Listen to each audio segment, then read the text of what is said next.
We now know from the lawsuits that we have brought that the asbestos industry has known about asbestos and lung cancer going back to the 1940s.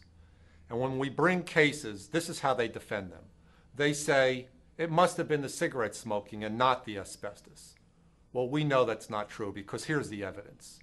If you're a smoker, you have a 5 times greater risk of getting lung cancer than a non-smoker and somebody never exposed to asbestos.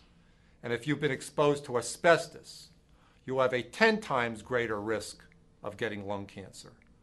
But if you smoked and you were exposed to asbestos, that is like gasoline on a fire. Your chance of getting lung cancer is 50 to 100 times greater than someone who has never smoked and never been exposed.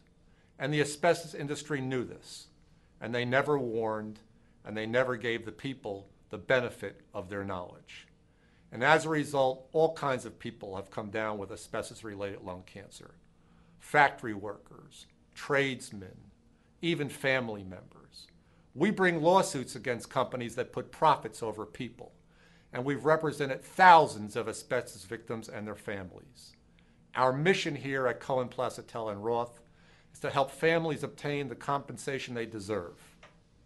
We right wrongs. Results matter.